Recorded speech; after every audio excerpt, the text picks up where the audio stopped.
family life pastor, what does that mean, right? You figure it out, you can tell me. Basically, I oversee the youth group here. I see the group, the small group, or what we call life group ministry here.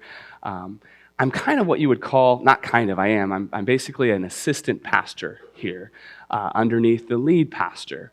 And so today, I'm coming before you in a different type of role. So today, we're going to be talking about a principle that really is what I am.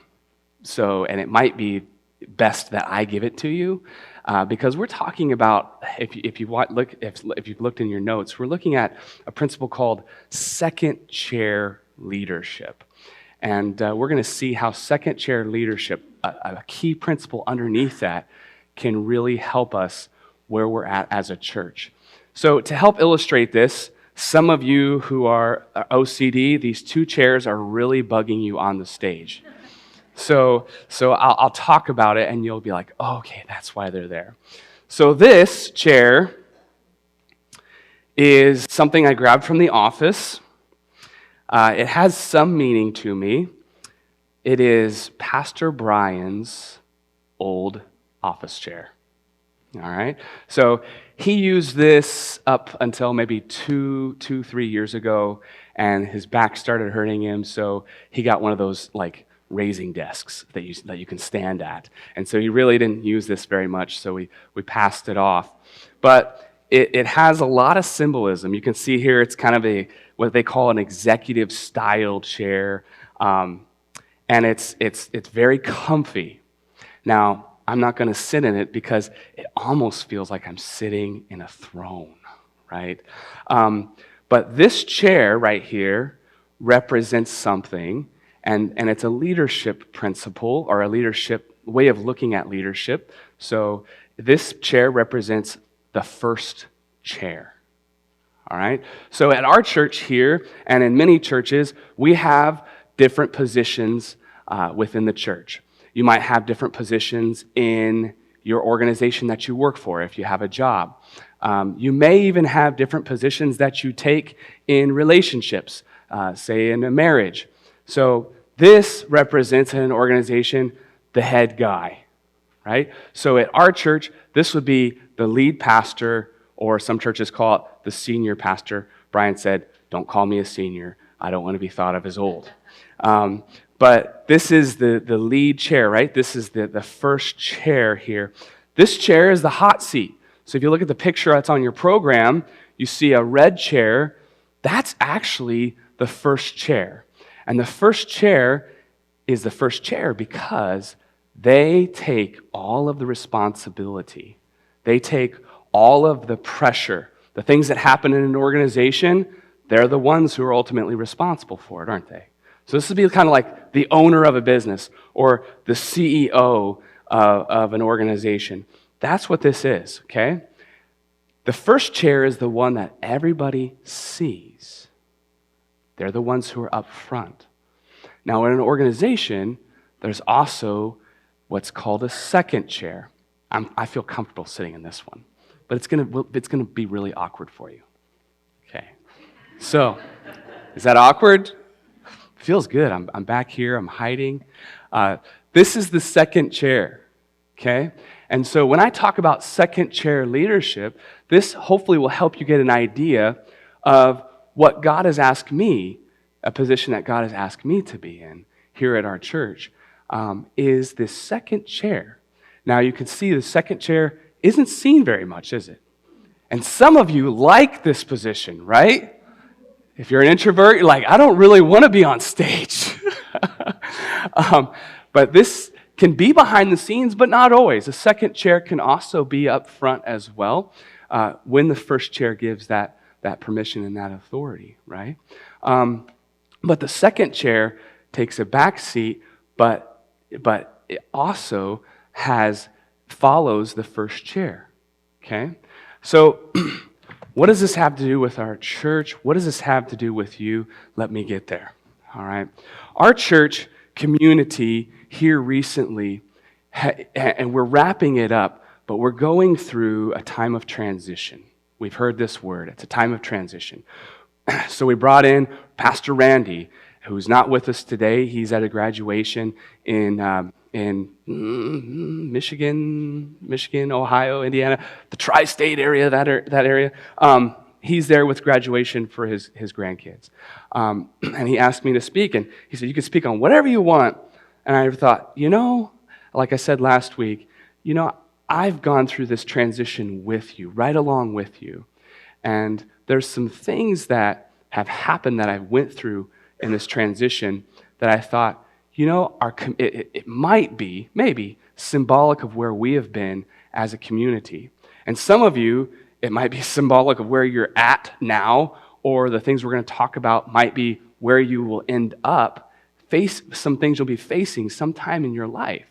So you think of a time of transition, it's just a fancy word that means change, right? A time of change. But it kind of has a positive connotation to it, like you're going to go from this point, and there is this point somewhere in the future out there somewhere, but we don't necessarily know where it is. And so my wife and I sat down talking about this message and just reviewing about where we've been at as a church and as a community. And there's some things that came up that we know that we've gone through. Initially, when we started going through this time of transition, and let me be more clear, what this time of transition looked like was,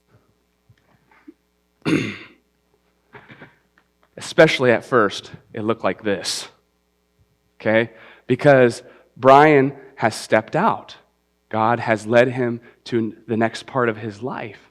And so suddenly, we have the first chair leave us, and what is left? There's an emptiness, and we feel it. And so initially, Joy and I felt that emptiness and that grief from their leaving. And then Randy has come in, and he's done great work. But as Randy has said, there's only so much that he can do, right? He can't necessarily cast vision, as we prayed for last week, and mission. He can encourage us in those things, but there's only so far he can go because he's only here for so long. And so we still have this gap here that Joy and I have been feeling, and maybe, in part, maybe you have as well. But this, I have found, is symbolic of times of change and times of transition. And there may be times that you go through in your life, maybe now or in the future, where you might feel some of these things. What does the future hold for me? What is it that I envision? Can I have a vision? Wow, there's so much unknown. And that's really what I want to talk to you about today is the unknown. Because Joy and I have learned through this process some things, and I wanted to get her up on stage, but she doesn't want that, okay? So she's an introvert. She's like, no, that'll be hard for me. Love you, honey. So, but I want to share some of that with you and address some of this time. And honestly, it can happen in a workplace like it has here at our church. This isn't just, a church isn't just a workplace, though. It's family, right? But it can happen from other things in your life, too. You think of some of the hard things, like somebody starts getting sick, and you don't know what's going to happen. Somebody dies or starts to die. I worked as a hospice chaplain for 8.5 years. I've seen this time of lack of what's going to happen in the future. Somebody dies. What do I do now? What does the future hold? Things have changed. It could be something worse like conflict. And conflict seems like it's all around you, within your family, arguments. Maybe it's not even on the outside. Maybe it's on the inside. You're feeling conflict. And you don't know. There it is again, the unknown.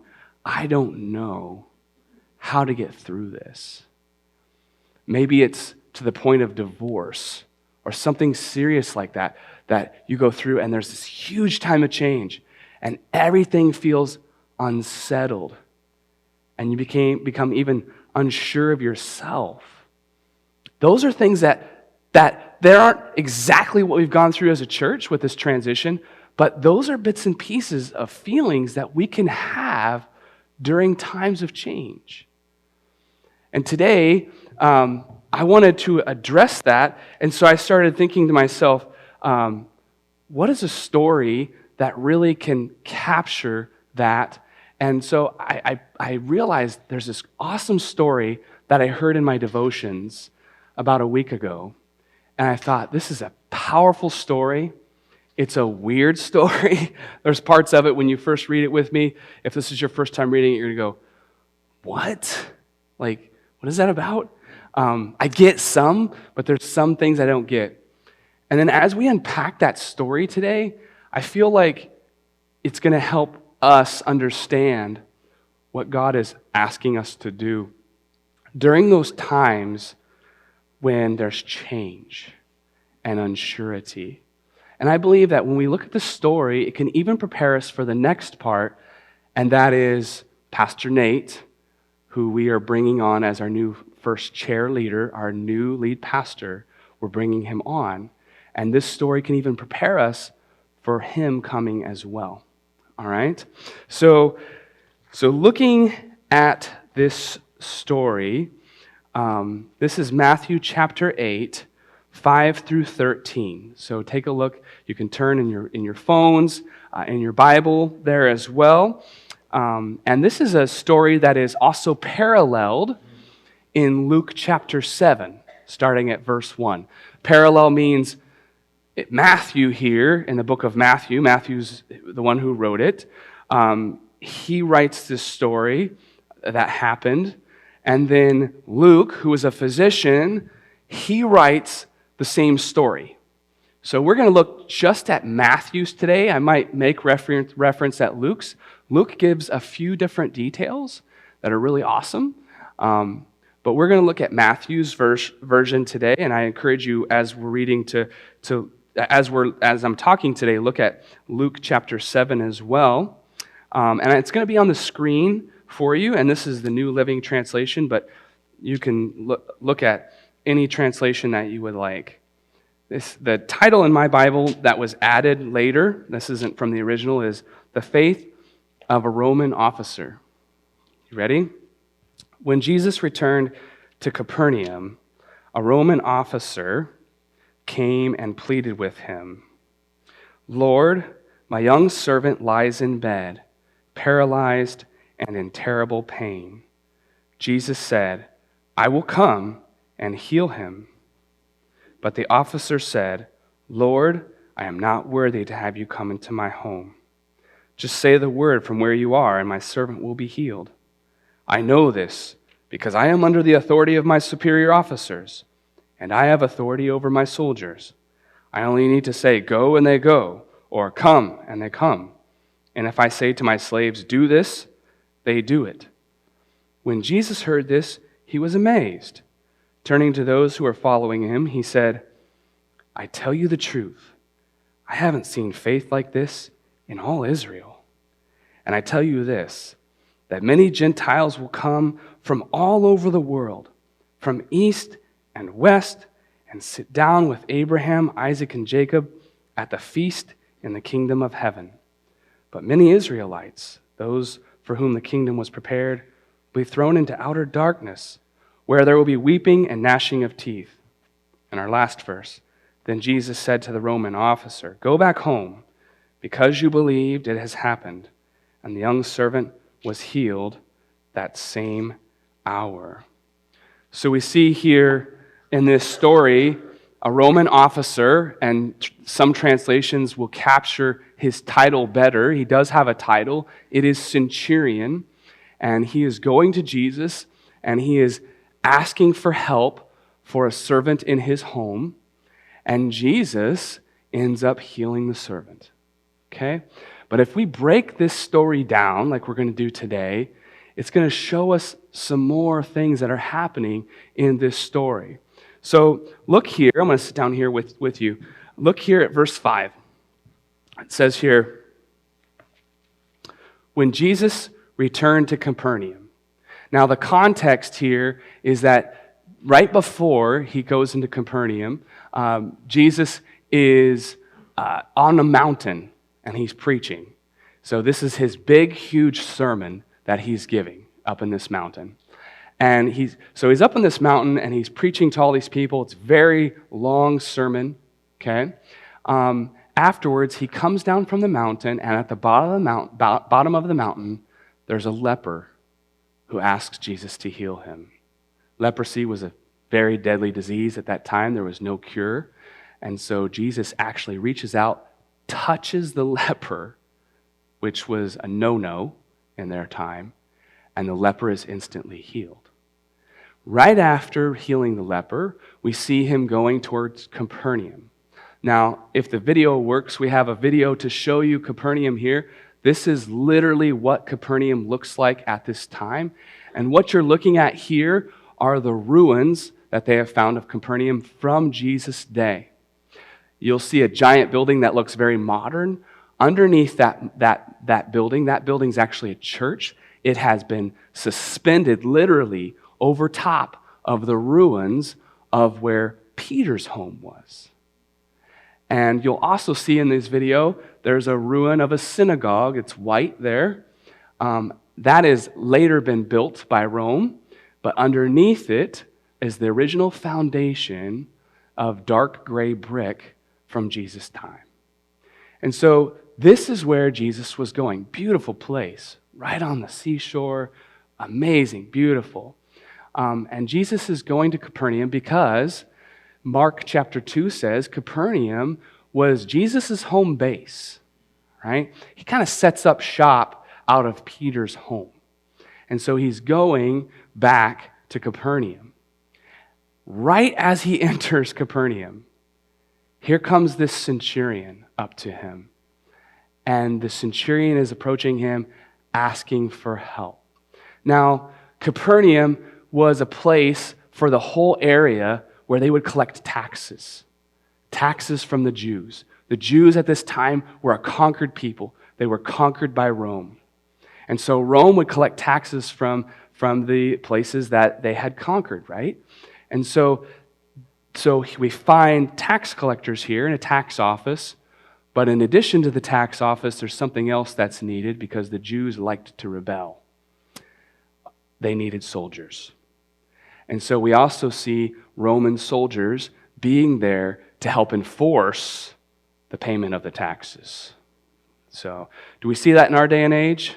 Maybe not. The IRS will come after you, right?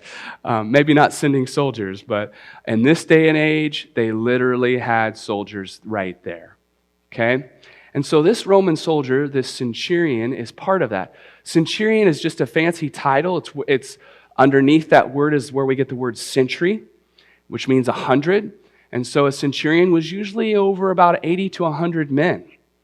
And so this guy is a person of a title, he's renowned. And so he's coming to Jesus, asking him in this verse for help. What is he asking him for help for? Look at verse 6.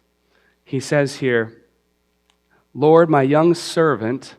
Now, servant here could be slave. Could also be interpreted, the original Greek that this was written in could be interpreted slave or servant or even child here. Possibly even a servant that is a child. But he says, my young servant lies in bed, paralyzed and in terrible pain. If you have a different translation, you'll see it'll say he's in constant torment. This is a serious illness. And the word there for torment almost means like a twisting, involuntary motions. He cannot control his body. The King James actually doesn't call it paralysis, it calls it palsy, which it could be. This could be a disease from birth. We don't know. But whatever this is, it's very serious and it's very painful. And so we see that this centurion is seeing this servant in pain, and he's willing to go out of his way and ask for help. He doesn't have to do that. It's not like our day and age. Different culture, okay? In this culture, Rome conquered all. If you killed your servant or your slave, nobody would bat an eye. You were allowed to do that. So he could put this person out of his misery. He wouldn't have to deal with the physician bills and all of that. But we see that the centurion doesn't do that. He has a heart that seems different. He has a heart that cares here. And so he's going out of his way to go to Jesus. And what does Jesus say in verse 7? He says simply, I will come and heal him. Some translations put it into a question. We don't know if it's necessarily a question, but he basically says he's willing to go. But what does the centurion say? He says, but the officer said, Lord, I am not worthy to have you come into my home. Just say the word from where you are, and my servant will be healed. Jesus, I'm not worthy of you coming into my house. I don't feel like you can do that. Hey, Jesus, I'm a sinner. I'm a Roman, and you're a Jew. Please don't come into my home. You don't need to do that. Any of you ever feel unworthy? To be honest, unworthy of God, unworthy of Jesus, unworthy of him being in your home? Start to relate, huh? Put yourself in the centurion's shoes here. He's heard about Jesus. He's a rabbi, he's a teacher, but he's heard about what Jesus is doing. And wow, I am not worthy. And there are times that we don't feel worthy ourselves. But here's the cool thing. He says, just say the word from where you are, and my servant will be healed. Just say the word, Jesus, and it'll happen. I know that. I know it will happen. Let's go on to verse 9. I know this because I am under the authority of my superior officers, and I have authority over my soldiers. I only need to say, go, and they go, or come, and they come. And if I say to my slaves, do this, they do it. Verse 10. When Jesus heard this, he was amazed. He was amazed. This is the hinge of this whole story. The whole story hinges on this. Why? Because this word in Greek for amazed, or King James or other translations say he marveled, is only used twice in all of the Bible regarding Jesus. One time it's used when Jesus is going into Jerusalem. And as he's going into Jerusalem, he looks upon the city and upon the people, and it says, Jesus is amazed at their unbelief. They don't believe, and yet he's given them plenty of opportunity to believe. Plenty. And yet the people in Jerusalem did not believe. Contrast that with this. Here, Jesus is amazed the only other time. And he's amazed at what? A centurion's faith? What? He's not even Jewish. He's amazed. And let me say, if Jesus is amazed, if God can be amazed, do you want to find out what amazes God? Right? I want to amaze God. Sounds kind of prideful, right? Like, look, I'm amazing God. But it's not that at all in this story. What is it about the centurion's faith that amazes Jesus, the Son of God? What is it? We have to ask that. If we walk away from this passage, this story, and we don't ask that, we're missing out, okay? But to get that, we've already read through it, and maybe you didn't catch it. I purposefully glossed over it. But let's go back to find out what it is about this centurion's faith that amazes Jesus here. Okay? Let's look back at verse 8. But the officer said, "Lord, I am not worthy to have you come into my home. Just say the word from where you are, and my servant will be healed." Okay, that sounds like the kind of faith that Jesus is amazed at. We think about later, there's a disciple named Thomas who says, after Jesus dies, he says, "Unless I put my fingers in the holes in his hands and my hand into his side," that's where the spear went, "I will not believe." And then Jesus says, "Blessed are those who do not see and yet believe." So that could be, and it is, part of the faith that is impressing Jesus here. He's impressed. This centurion has not even seen Jesus, hasn't even met him, and yet he believes. But I don't want you to fall into thinking that's all there is to the centurion's faith. That's part of it. And we are called to do the same, right? Jesus is asking us, will you believe without seeing me? Will you believe from afar that I have the ability to do this? All right? But look at this convoluted verse that's next. This is where we gloss over. "I know this because I am under the authority of my superior officers, and I have authority over my soldiers. I only need to say go and they go, or come and they come. And if I say to my slaves, do this, they do it."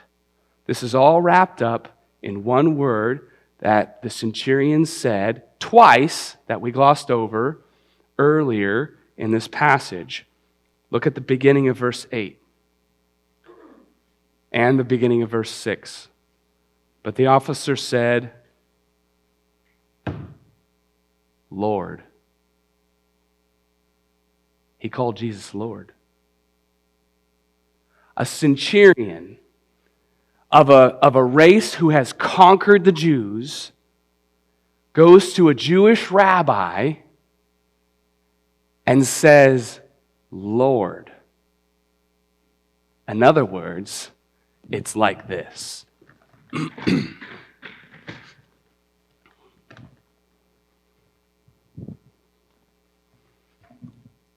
"Lord,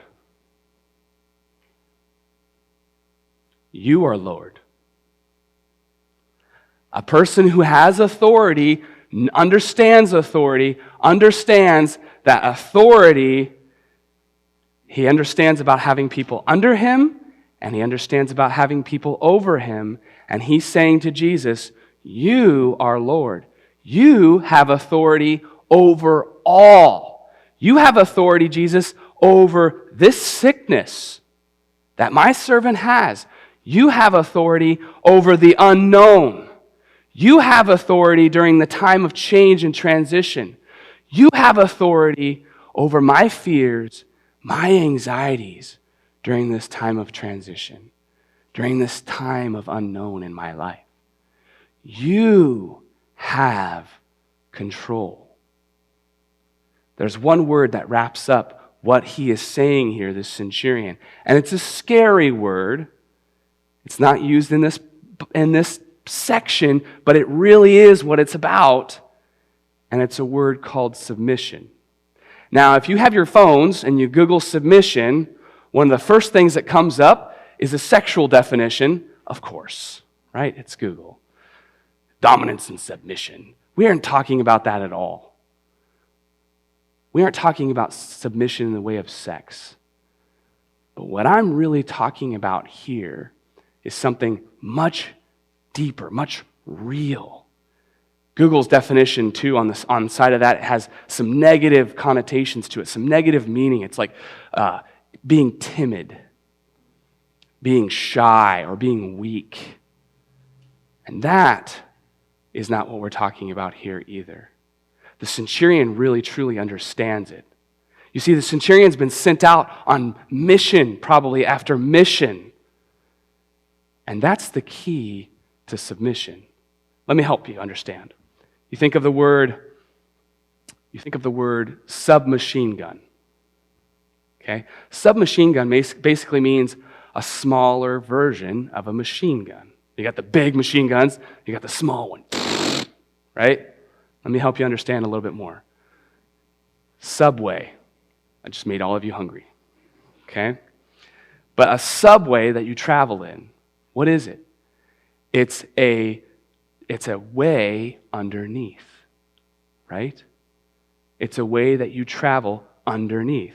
Subway. What does a subway and a submachine gun and submission have to do with each other? The word sub. If we were to hyphenize that word, it's a submission. In other words, I understand authority, Jesus. And I'm going to put you over me. Your mission over top of me. And I'm going to come underneath your mission. You're in charge. You've got the authority. And I will follow my mission as a smaller version of yours. Do you see it? That's all submission is. We've made it out to be weird in our culture. We've made it out to be, the wife should be submissive to the husband, and that means they're less and all this. No. Doesn't mean you're timid. The centurion wasn't timid in this passage. He wasn't weak. But he's saying, you have the authority. I'm going to come underneath your mission, Jesus. That's what it's about. And that is the faith that amazes Jesus. That here is a Gentile.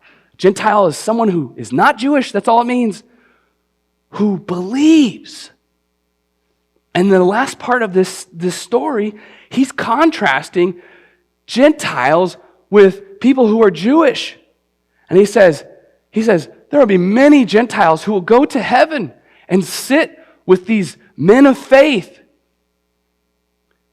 And yet many Israelites will not, because they don't have that kind of faith. They will be cast out. He's saying here that the faith of the Roman centurion, he's equating it to a faith that's a saving faith that gives him eternal life. That is what we are called to as well in this passage. When you're going through times of transition and unknown, when anxieties are increasing and fears are increasing, maybe there's been a drastic change in your life. And if it's not going on for you, let me say this, you're not getting any younger. Times will come when physical hardships come, when death starts to approach, and the unknown approaches. And if you haven't been putting submission into place spiritually with Jesus, it's going to be a lot harder at the end of your life to practice that. Now is the time to put Him in authority over your life. Now is the time to cast all of those anxieties upon Him, saying, you are in control, Jesus. I am going to release control. I'm going to open up the hands of my heart and let you have the power here throughout my life. It's simple. It's easy. But it's not, is it? And sometimes we have to continue to do that over and over again. That principle of submission is the hinge of this story. And it really is the number one principle of being in a second chair position too. So if you find yourself in a second chair position in your life, that is the number one principle. Even in marriage, we are called in Ephesians, husband and wife, to submit to one another. That word submit, a version of coming under submission. And so it's not a principle that's a light one. It is a hard one. But I want to encourage you today with that principle of the centurion who understood it, what authority is about. Jesus, you have the power here to heal. You just simply have to say the word, and it will happen. But here's the thing. It's about his mission. If he wants to do the healing, he will. And if he doesn't, or if he's silent, there's times that he is silent, right? Then what is he actually saying? He's saying, submit, trust in me. The overriding verse for Joy and I through this time of transition for our church, not having a leader, not having a vision or the future, has been this. A psalm that says, be still and know that I am God. It's releasing that authority over to him.